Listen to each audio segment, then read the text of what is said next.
วันนี้พวกเราคงจะไม่ได้เจอฝนหาใหญ่แล้วเนาะเมื่อวานเราเจอฝนหาใหญ่พร้อมกับไฟดับยาวนานพอสมควรแต่มันก็ทำให้อากาศเย็นดีฝุ่น PM 2.5 ก็มันก็ไม่พี่ว่าเราก็ไม่มีอากาศว่าเราสะอาด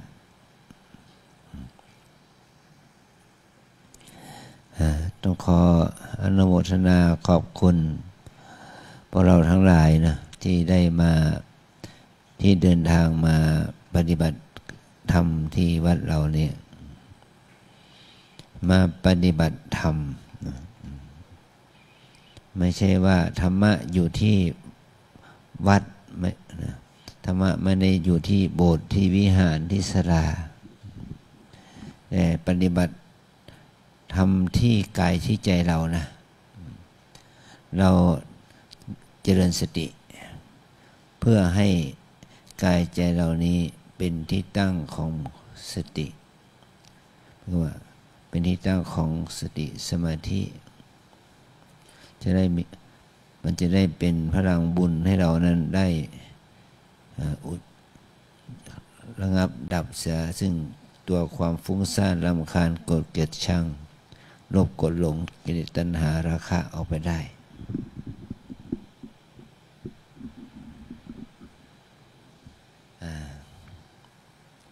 อย่างที่เราได้สวดบทสังฆคุณจัตตาริปุริสโยคานิอัตถปุริสปุคคลาแปลว่าคู่แห่งบุรุษ4 คู่นำเรียงตัวบุรุษได้8 บุรุษนั่นแหละสงฆ์สาวกของพระผู้มีพระภาคสงฆ์จึงไม่ได้หมายความว่าพระภิกษุหรือพระภิกษุณีสงฆ์หมายถึงว่าผู้บรรลุธรรมจะเป็นภิกษุก็ตามเป็นภิกษุณีก็ตามเป็นอุบาสกอุบาสิกาก็ตามถ้าเกิดปัญญาบรรลุเห็นแจ้งในธรรมบุคคลนั้นเป็นสงฆ์นะคู่แห่งบุรุษ4 คู่ไม่ใช่ผู้ชายผู้หญิงไม่ใช่พระไม่ใช่เณรไม่ใช่อุบาสกอุบาสิกาที่เป็นภาษาสมมุติสัจจะนี่นะมันเป็นสภาวะจิตเป็นสภาวะจิตที่เกิดจากการฝึกฝนอบรมภาวนาอย่างยิ่งยวดสภาวะจิตนั้นเข้าถึงการบรรลุธรรมนะบรรลุธรรมเข้าถึงเมื่อพอเอาอารมณ์ภาวนาที่ผู้คนที่จะบรรลุธรรมนั่นแก่ไตรลักษณ์แห่งรูปนามเนี่ยหมายความว่ารูปนามกายใจนี้ของตัวเรานี้มันเป็นแต่เราเห็นเรารู้ว่ามันเป็นพระไตรลักษณ์เราบุคคลผู้ปฏิบัตินั้นเข้าใจถึงความเป็นอนิจจังความเป็นของไม่เที่ยงความเป็นทุกขังความเป็นของที่ทนอยู่ในสภาพเดิมไม่ได้ความเป็นอนัตตาไม่อยู่ในอำนาจบังคับบัญชาไม่ได้เมื่อเข้าถึงตัวเมื่อเรามีสติมีปัญญามีศีลสมาธิปัญญาเข้าถึงคุณธรรมนี่เป็นว่าตัวรูปนามเนี่ยมันเป็นไตรลักษณ์เนี่ย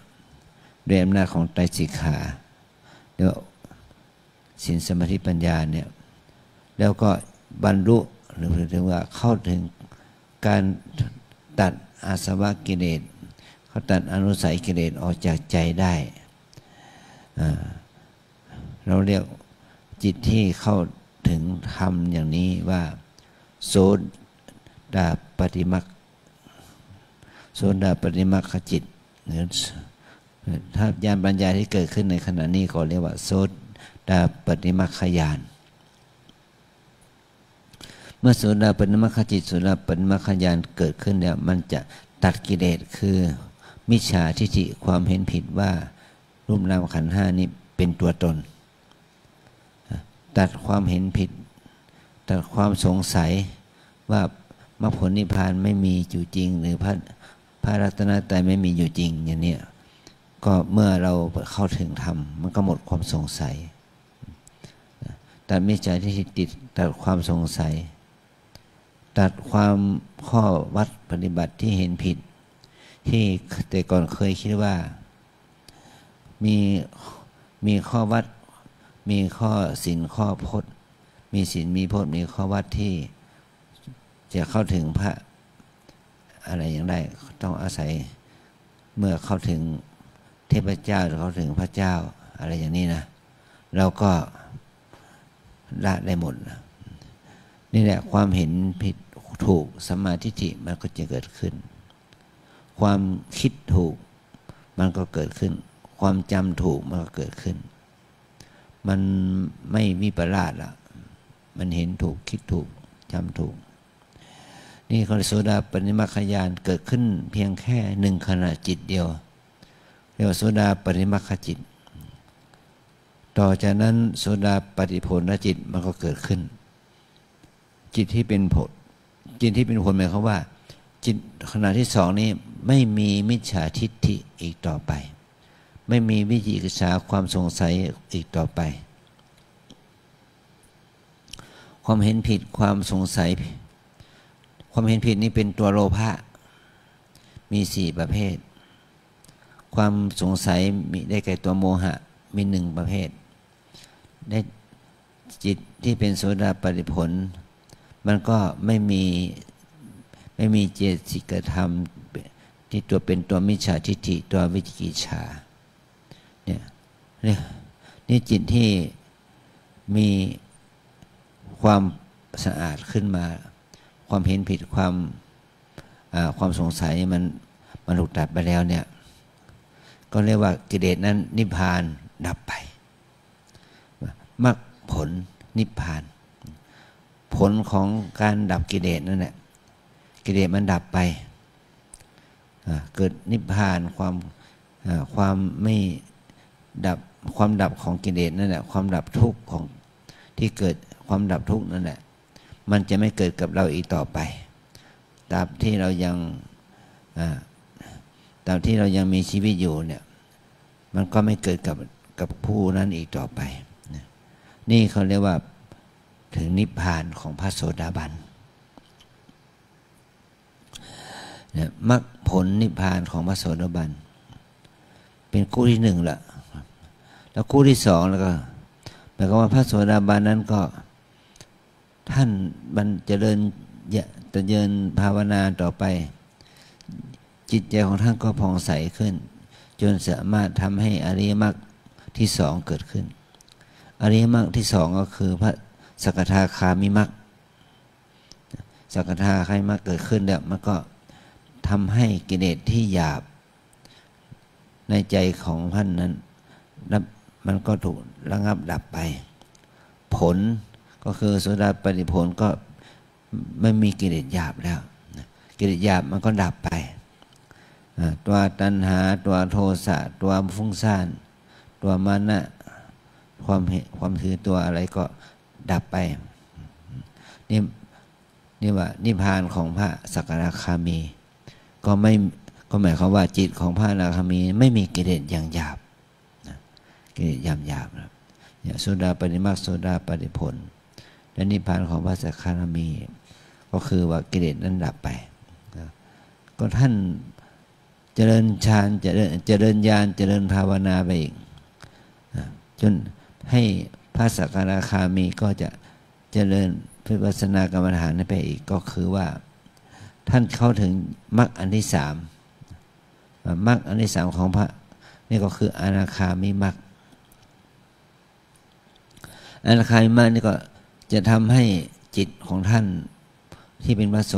สกทาคามีนั้นเขาถึงอนาคามิมรรคนี้ก็คือมุ่งหมายถึงว่าจะทำให้ตัณหาราคะกามราคะความกำหนัดในกามแล้วก็ปฏิฆะความโกรธกามราคะปฏิฆะก็ดับกิเลส ที่เป็นกามราคะและปฏิฆะไม่เกิดอนุสัยที่เป็นกามราคะปฏิฆะก็หมดไปจิตที่เป็นผลของพระอนาคามีก็ไม่มีกามราคะไม่มีปฏิฆะเรียกว่านิพพานของพระอนาคามีแปลว่าเป็นสภาพที่ว่ากามราคะปฏิฆะไม่เกิดอีกต่อไปอันนี้เขาเรียกเป็นเนี่ยเป็นคู่ที่3แล้วก็ถ้าท่านปฏิบัติไปทีละขั้นไปจนถึงว่าวิปัสสนาญาณของท่านแก่กล้าท่านละเข้าถึงอนาหันตมรรคอรหันตมรรคนี่ก็กิเลสปัญญาที่ในอรหันตมรรคก็ดับ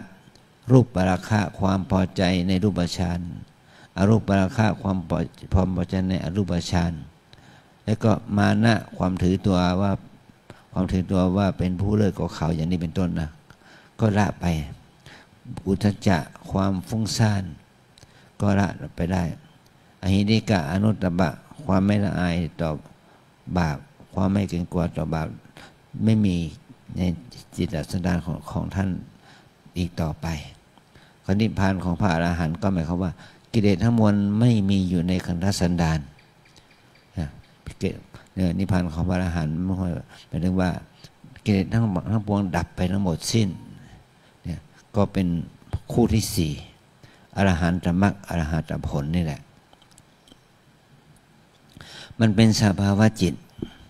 ของบุคคลที่เป็นมนุษย์ที่มีปัญญามีอินทรีย์แก่กล้าได้ประพฤติปฏิบัติเมื่อมีอินทรีย์แก่กล้าก่อนที่เราเรียกกันว่าพระอรหันต์ประเภทพระอริยะประเภทพระอุคติตัญญูนะเมื่อได้ฟังธรรมของพระพุทธเจ้าเพียงแค่หัวข้อธรรมก็ได้บรรลุธรรมอย่างนี้อินทรีย์ของท่านแก่กล้าเรียกว่าพระอรหันต์พระอริยะชั้นอุคติตัญญูแต่ถ้าพระอรหันต์พระอริยะที่อินทรีย์อ่อนลงมาหน่อยได้ฟังธรรมแค่หัวข้อยังไม่บรรลุธรรมแต่เราได้ฟังหัวข้อธรรมได้ฟังเนื้อหาธรรมก็ได้บรรลุเป็นพระอริยะได้ที่เราเรียกว่าวิปัสจิตัญญูแล้วพวกประเภทที่ว่าบรรลุถึงมรรคถึงผลแต่ละขั้นอย่างที่อธิบายไปเนี่ยเราเรียกว่านัยยะบุคคลพระอริยะที่เป็นนัยยะบุคคลไปเป็นพระโสดาบันในวันนี้เดือนหน้าปีหน้าถึงจะได้เป็นพระสกทาคามีอนาคามีพระอรหันต์อย่างนี้นะแล้วก็ได้ฝึกอย่างหนักหน่วงแล้วก็ได้เป็นพระอริยะเป็นชั้นๆไปนี่เป็นพระอริยะชั้นที่เราเรียกว่านัยยะบุคคลนะแต่บุคคลนั้นนอกนั้นจะแก่กล้าเก่งกล้าแค่ไหนมีสติปัญญาแค่ไหนแต่ไม่ได้บรรลุธรรมมีความรู้แค่ไหนก็ตามแต่เฉลียวฉลาดอัจฉริยะแค่ไหนก็ตามแต่มาปฏิบัติธรรมไม่ได้บรรลุธรรมจะเป็นศาสตราจารย์เป็นด็อกเตอร์อะไรก็แล้วแต่แตกฉานในหลักธรรมมากมายก็แล้วแต่ไม่ได้บรรลุธรรมบุคคลนั้นเราเรียกว่าเป็นปรมะบุคคลเป็นบุคคลที่ไม่สามารถบรรลุธรรมในชาตินี้ได้เพราะเราเนี่ยจะเป็นประเภทไหนล่ะถ้าเราปฏิบัติอย่างเต็มที่อย่างหนักหน่วงปฏิบัติถูกต้องแล้วก็เราก็ถึงขนาดที่ว่ามรณภาพหรือตายไปไม่ได้บรรลุธรรมแม้แต่ระดับเดียวนั่นแหละเราเรียกว่าเราเป็นประเภทปรมะบุคคลแต่ถ้าเราเจริญวิปัสสนากรรมฐานอย่างจริงจังจริงใจเมื่อก่อนจะตายไปอย่างนี้นะเราก็ได้เข้าใจถึงสัจธรรมได้บรรลุธรรมเป็นพระโสดาบันหรือว่าเป็นพระสกทามีหรือว่าเป็นพระอนาคามีหรือว่าเป็นพระอรหันต์อย่างนี้แล้วก็พ้นฐานะแห่งความเป็นปุถุชนเป็นพวกปรมะแต่กลายเป็นนัยยะบุคคลไปนัยยะบุคคลไปเป็นพระอริยะนี่เขาเรียกว่าได้เป็นพระอริยเจ้าที่ว่าคู่แห่งบุรุษ4คู่ในพระโสดาบันพระสกทาคามีพระอนาคามีพระอรหันต์คู่นับยังตัวบุรุษได้8บุรุษก็มุ่งหมายถึงว่าสกทาคามีมรรค ขจิตหรือสักการะให้มากบุคคลสักการะให้ผลบุคคลคู่หนึ่งนะสักการะมีมากบุคคลสักการะให้ผลบุคคลคู่ที่สองอรหันต์มีมากบุคคลอรหันต์มีผลบุคคลคู่ที่สามอรหันตมากบุคคลอรหันตผลบุคคลคู่ที่สี่เนี่ยคู่แห่งบุรุษสี่คู่นะเนี่ยที่เราเรียกว่านวโลกุตธรรม9เนี่ยคือมรรคสี่ผลสี่แล้วก็นิพพานหนึ่งมันถึงว่าความดับไปของกิเลสนั่นแหละมันเป็นนิพพานแต่มรรคผลนั้นเป็นตัวจิตตัวประมรรคเป็นตัวจิตตัวมรรคญาณผลญาณเป็นตัวจิตตัวเจตสิกธรรมแต่นิพพานนั้นเป็นว่าตัวสิ้นกิเลสนั่นแหละถ้าเราได้ฝึกอย่างมีความตั้งใจจริงใจแล้วก็เราไม่ต้องกลับมาเกิดให้ทุกข์ยากลำบากอีกอย่างนี้อย่างพวกเรามาอยู่ที่นี่นะเสติรู้สิทธิ์ได้ทำสติมาให้อาจารย์บอกว่าเพราะเรามีทั้งหมดนะมีทั้งที่ลงทะเบียนมาทั้งพระเนนแม่ชีโยคีในวัดนี้นะวันนี้มีแม่ชีโยคีมีพระมีเนนมาปฏิบัติทั้งชาวไทยชาวสังฆทานเนี่ยมีทั้งหมดมี400 คน400 รูปคนเนี่ย400 รูปคนเนี่ยจะมีใครไม่สักคนหนึ่งเข้าถึงธรรมบรรลุธรรมได้โดยสภาวะญาณสภาวะสติสมาธิมันจะมีไหมมันก็ย่อมมีได้นะแต่ได้บรรลุถึงมากถึงผลเราจะได้ไหมมันก็แล้วแต่วาสนาบุญบารมีของตนนะเนี่ยเพราะว่าปีหนึ่งบางคนนี่มาปฏิบัติ2-3 รอบบางคนปีหนึ่งก็มาปฏิบัติรอบเดียวบางคน3 ปี5 ปีถึงได้มาปฏิบัติอีกรอบที่2บางคนมาครั้งนี้ล้างลาไป10 ปีถึงจะได้มาปฏิบัติรอบที่2นี่มันก็อินทรีย์มันก็อ่อนบางคนก็เมื่อ20-30 ปีที่แล้วโยมได้มาครั้งหนึ่งโยมมากี่วันมา3 วันแล้วคนนี้มากี่วันมา5 วันอย่างนี้มันก็เหมือนกับไม่ได้ปฏิบัตินะถ้าเราไม่ตั้งใจทำแล้วมันก็ไม่ได้ผลนะปีใหม่ที่ผ่านเข้ามาวันสงกรานต์วันสงกรานต์ในช่วงวันสงกรานต์เนี่ยวันแรกที่เราเรียกวันสังขารล่องวันที่2เรียกวันเนาวันที่3วันมหาสงกรานต์หรือว่าวันพรุ่งนี้เขาเป็นวันพญาวันนะวันพญาวันเป็นวันที่เขาเรียกว่าวันมหาสงกรานต์เป็นวันที่เราถือว่าเป็นวันที่ดีที่สุดในช่วง1 ปีเราเรียกว่าวันพญาวันญาติโยมก็จะได้มาทำบุญตักบาตรและพอเราก็ไม่วันแล้วก็ได้รับบาตรจากญาติโยมนะเราจะได้มีโอกาสได้ฟังธรรมอานิสงส์ปีใหม่ตามประเพณีเราก็จะได้มีการสวดนะเจริญพระพุทธมนต์นะเราก็เตรียมน้ำอบน้ำหอมส่งสำหรับส่งน้ำพระส่งน้ำพระธาตุส่งน้ำพระพุทธรูปด้วยแล้วก็ส่งน้ำครูบาอาจารย์ด้วยเราจงเตรียมน้ำใส่ขวดใหญ่ๆนะเป็นขวดขวดลิตรครึ่งเนี่ยใส่ให้เพียงพอที่จะส่งน้ำครูบาอาจารย์ไปทั้งหมดเนี่ยศรัทธาญาติโยมก็ต้องเอาใส่ในขันใส่ในใส่ในขันใส่ในกระป๋องให้มันสามารถที่จะส่งน้ำพระปฐมพระพุทธรูปส่งน้ำพระธาตุตลอดถึงว่าส่งน้ำครูบาอาจารย์ให้มันครบกันตลอดถึงส่งน้ำเนนไปด้วยนะขอขมาลาโทษกายกรรมวจีกรรมมโนกรรมที่ได้ประมาทพลาดพลั้งล่วงเกินด้วยรู้แจ้งก็ดีไม่รู้แจ้งก็ดีด้วยเจตนาก็ดีไม่ได้เจตนาก็ดีทั้งอดีตทั้งอนาคตทั้งปัจจุบันก็ดีขออโหสิกรรมเนี่ยเราก็ส่งน้ำขออโหสิเนี่ยไม่ใช่ว่าส่งน้ำเพื่อเล่นหัวไม่ใช่อย่างนั้นเนาะเราขออโหสิกรรมอันนี้เราจะได้ทำบุญในวันพรุ่งนี้เพื่อเราจะได้อโห สิขอโทษขอขมาลาโทษโดยกายกรรมวจีกรรมมโนกรรมอะไรก็แต่ที่เราได้ล่วงเกินโดยเจตนาไม่ได้เจตนาอะไรอย่างนี้นะก็คือโอกาสขออโหสิกรรมเพื่อทำให้ชีวิตของเรามันดีขึ้นวันพรุ่งนี้ก็ด้วยกันตอนบ่ายโมงก็คณะแม่ชีเราจะไปทำบุญกับอัฐิของคุณยายแม่ชีสำลีนะแล้วก็อัฐิของแม่ชีต่างๆที่เสียชีวิตไปแล้วที่ยังอยู่ที่วัดนี้เราก็นำอัฐินั้นมาทำบุญบางสกุลให้แม่ชีทั้งหลายด้วยนะ